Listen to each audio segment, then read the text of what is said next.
നമസ്കാരം. മല്ലു ഫുട്ബോളിന്റെ മറ്റൊരു വീഡിയോയിലേക്ക് എല്ലാവർക്കും സ്വാഗതം.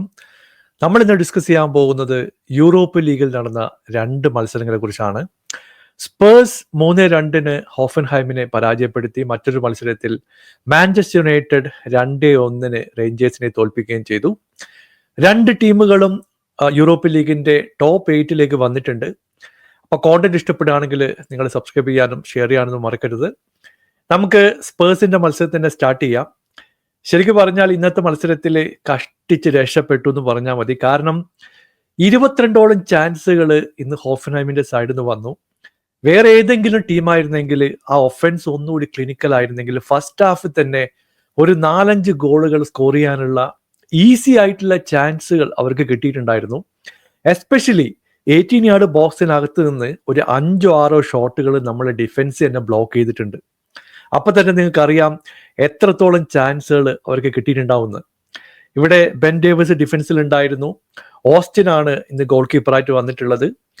പുള്ളിയൊക്കെ ഇന്നൊരു കിഡിലും സേവോടെ സ്പേഴ്സിന് കളിയിൽ പിടിച്ചു നിർത്തി എന്ന് പറഞ്ഞാൽ മതി. ഫസ്റ്റ് ഹാഫ് തുടങ്ങി ആദ്യത്തെ 3 മിനിറ്റിനുള്ളിൽ തന്നെ മാഡിസന്റെ ഒരു കിഡിലും ഗോളോടെയാണ് സ്പേഴ്സ് സ്റ്റാർട്ട് ചെയ്തത്. അങ്ങനെ ഒരു ഏർലി ഗോൾ ലീഡ് സ്പേഴ്സിന്റെ സൈഡിൽ നിന്ന് വന്നു. കുറച്ച് കാലങ്ങൾക്ക് ശേഷമാണ് സോൺ സ്പേഴ്സിന് വേണ്ടി സ്കോർ ചെയ്യുന്നത്. പക്ഷേ 2 ഗോളുകൾ ഇന്ന് സ്കോർ ചെയ്യാനുള്ള അവസരം കിട്ടിയിട്ടും പുള്ളി തീരെ ഹാപ്പി അല്ലാത്ത പോലെയാണ് എനിക്ക് തോന്നിയത്. കാരണം സാധാരണ ഗോൾ അടിച്ചാലുള്ള സെലിബ്രേഷൻ ഒക്കെ നമ്മൾ കാണാറുണ്ട്. ഇന്ന് ക്യാപ്റ്റൻ ആയിട്ടും 2 ഗോളുകൾ അടിച്ചിട്ടും ഒരു ആവറേജ് സെലിബ്രേഷൻ ആണ് സോണിന്റെ സൈഡിൽ നിന്ന് നമ്മൾ കണ്ടത്. ശരിക്കും പറഞ്ഞാൽ ഫസ്റ്റ് ഹാഫിലെ ചാൻസുകൾ ഹോഫൻഹൈം മിസ് ചെയ്തു. 1-2 ക്ലോസ് റേഞ്ചിലുള്ള ഷോട്ടുകളൊക്കെയാണ് നമ്മൾ ഗോൾ ലൈൻ ക്ലിയറൻസ് ഒക്കെ നടത്തി രക്ഷപ്പെട്ടത്. ഫസ്റ്റ് ഹാഫിൽ നമുക്ക് 2-0 ലീഡ് ഉണ്ടായിരുന്നു. സെക്കൻഡ് ഹാഫിലേക്ക് വരുമ്പോൾ ഒരു ഗോൾ തിരിച്ചടിക്കാൻ ഹോഫൻഹൈമിന് സാധിച്ചു. ഒരു ടാപ്പിൻ ഓപ്പർച്യൂണിറ്റി ആയിരുന്നു. ഇപ്പൊ ലെഫ്റ്റ് വിങ്ങിൽ 68ാമത്തെ മിനിറ്റിൽ ഒരു അറ്റാക്കോടെ ഹോഫൻഹൈം മുമ്പോട്ട് പോകുന്നു. ഒരു സ്ക്വയർ ആയിട്ടുള്ള പാസ് പോസ്റ്റിലേക്ക് ഇടുകയാണ്. ഇത് ക്ലിയർ ചെയ്യാൻ വേണ്ടി 3ഓളം ആൾക്കാർ സ്പേഴ്സിന്റെ സൈഡിൽ നിന്ന് നേരെ നിൽക്കുന്നുണ്ട്. ഒന്നും ചെയ്യാൻ പറ്റിയില്ല. ഇവിടെ വന്നിട്ട് സ്റ്റാച്ചിന്റെ ഒരു ടാപ്പിൻ ഓപ്പർച്യൂണിറ്റി പുള്ളി അത് കറക്റ്റായിട്ട് ഗൈഡ് ചെയ്ത് അകത്തേക്ക് കയറ്റുന്നു. ഓസ്റ്റിന് കാര്യമായിട്ടൊന്നും ചെയ്യാൻ പറ്റിയില്ല. അങ്ങനെ 2-1 എന്നുള്ള സ്കോറിലേക്ക് അവിടെ ഹോഫൻഹൈം എത്തുകയാണ്. സാധാരണ ഇതുപോലുള്ള സിറ്റുവേഷനിൽ നമുക്ക് ഭയങ്കര പ്രശ്നമാണ്. കാരണം മിസ്റ്റേക്കുകൾ കാണിക്കാൻ തുടങ്ങും. ചിലപ്പോൾ ഡ്രോയിലേക്കോ പരാജയത്തിലേക്കോ പല മത്സരങ്ങളും പോയത് പിന്നീടുള്ള ഹിസ്റ്ററികൾ കാണിച്ചിട്ടുണ്ട്. ഇപ്പോ സണ്ണിന്റെ മറ്റൊരു ഗോൾ കൂടി വന്നതോടെ നമ്മൾ രക്ഷപ്പെട്ടു എന്ന് പറഞ്ഞാൽ മതി. 3-1 എന്നുള്ള ലീഡിലേക്ക് സ്പേഴ്സ് എത്തി. അതിനുശേഷം ഹോഫൻഹൈമിന്റെ സൈഡിൽ നിന്ന് സബ്സ്റ്റിറ്റ്യൂഷൻ വന്നു. മോക്വയെ അവർ ടീമിലേക്ക് എത്തിച്ചു. പിന്നീട് 88 മിനിറ്റിൽ മോക്കപ്പ് കൊടുത്തിട്ടുള്ള ഒരു ലോങ് ബോൾ വളരെ കൃത്യമായിട്ട് ഹെഡറിലൂടെ കൺവേർട്ട് ചെയ്യാൻ പുള്ളിക്ക് സാധിച്ചു. അങ്ങനെ 3-2 എന്നുള്ള സ്കോറിലേക്ക് ഹോഫൻഹൈം തിരിച്ചു വരും എന്നുള്ള പ്രതീക്ഷയൊക്കെ നൽകിയിട്ടുണ്ടായിരുന്നു. പക്ഷേ കളിയിൽ പിടിച്ചു നിൽക്കാൻ സ്പേഴ്സിന് സാധിച്ചു. കളി അവസാനിക്കുമ്പോൾ 3-2 എന്നുള്ള സ്കോറിലൂടെ 3 പോയിന്റ് സ്വന്തമാക്കുകയും ചെയ്തു.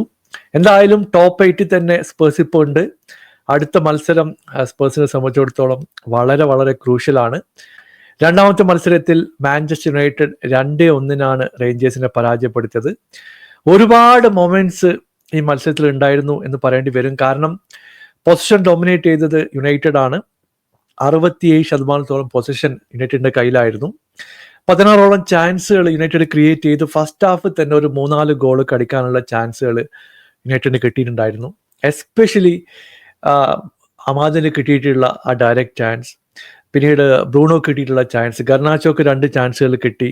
അതൊന്നും കൺവേർട്ട് ചെയ്യാൻ യുണൈറ്റഡിന് കഴിയാതെ പോയി എന്ന് പറയേണ്ടി വരും. 22ാമത്തെ മിനിറ്റിൽ ഡീലിറ്റ് യുണൈറ്റഡിന് വേണ്ടി സ്കോർ ചെയ്തതാണ്. അൺഫോർച്ചുനേറ്റ്ലി പ്ലെയറെ ഫൗൾ ചെയ്തുകൊണ്ട് റെഫറി ആ ഗോള് അനുവദിച്ചില്ല. എനിക്ക് തോന്നുന്നു ലെനി യോറോ ഫൗൾ ചെയ്തതായിട്ട് റീപ്ലേ കാണിക്കുമ്പോൾ എനിക്ക് മനസ്സിലാവുന്നില്ല. നിങ്ങൾ കണ്ടിട്ടുണ്ടെങ്കിൽ പറയാം. അതൊരു ലെജിറ്റ് ഗോളായിട്ടാണ് എനിക്ക് തോന്നിയത്. പക്ഷേ ഓൺഫീൽഡ് റെഫറിയുടെ കോളാണ്. ആ ഗോൾ അനുവദിച്ചില്ല. അങ്ങനെ ഫസ്റ്റ് ഹാഫിൽ 2 ടീമുകൾക്കും സ്കോർ ചെയ്യാൻ പറ്റിയില്ല. സെക്കൻഡ് ഹാഫിലാണ് ഗോൾ കീപ്പറുടെ സൈഡിൽ നിന്ന് ഒരു മണ്ടത്തരം നമ്മൾ കാണുന്നത്.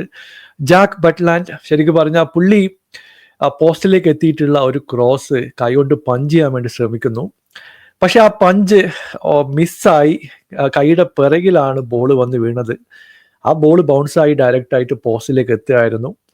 ഓൺ ഗോൾ റേഞ്ചേഴ്സിന്റെ സൈഡിൽ നിന്ന് വന്നു. ഒരു വലിയ ബ്ലണ്ടർ ആയിട്ടുള്ള ഒരു എറർ തന്നെയാണെന്ന് പറയേണ്ടി വരും. അത് മുതലാക്കാൻ മാഞ്ചസ്റ്റർ യുണൈറ്റഡിന് കഴിഞ്ഞു എന്ന് പറയേണ്ടി വരും.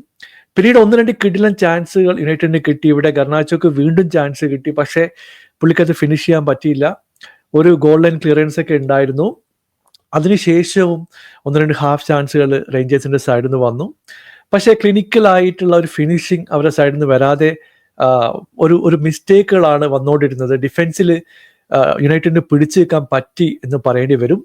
എന്നാൽ കളിയുടെ അവസാന ഘട്ടത്തിലാണ് ഒരു ട്വിസ്റ്റ് നടക്കുന്നത്.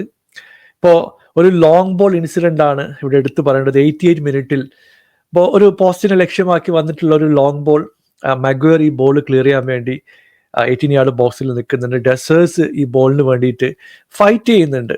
അവിടെ മഗ്വറെ പതുക്കെ ഒന്ന് നഡ്ജ് ചെയ്യുന്നത് നമ്മൾ കാണുന്നുണ്ട്. ആ നഡ്ജ് ഒരിക്കലും ഒരു ഫൗളല്ല. ഡെസേഴ്സ് ആ ബോൾ വിൻ ചെയ്യുന്നു. ഡയറക്റ്റ് ആയിട്ട് റൈറ്റ് വിങ് കോർണറിലേക്ക് ഒരു ഷോട്ട് എടുക്കുന്നു. ബൈൻഡേഴ്സിന് കാര്യമായിട്ടൊന്നും ചെയ്യാൻ പറ്റിയില്ല. അങ്ങനെ 1-1 എന്നുള്ള സ്കോറിലേക്ക് മാഞ്ചസ്റ്റർ യുണൈറ്റഡും റേഞ്ചേഴ്സും വരികയാണ്. അപ്പം ഞാൻ വിചാരിച്ചു ഇത് പതിവ് സീന് തന്നെ സമനിലയിലേക്ക് പോവുകയാണ്, അനാവശ്യമായിട്ട് പോയിന്റ് കളഞ്ഞു കുളിച്ചു എന്നൊക്കെ വിചാരിച്ചിരിക്കുമ്പോഴാണ് മറ്റൊരു ട്വിസ്റ്റ് സംഭവിക്കുന്നത്. ഇപ്പോൾ ഇഞ്ചുറി ടൈമിൽ 2 മിനിറ്റ് കഴിഞ്ഞപ്പോൾ മിഡ്ഫീൽഡിൽ നിന്ന് ലിസാൻഡ്രോ മാർട്ടിനസ് ബോളുമായിട്ട് കറക്റ്റായിട്ട് ഒരു ഓപ്പർച്യൂണിറ്റിക്ക് വേണ്ടി വെയിറ്റ് ചെയ്യുന്നു.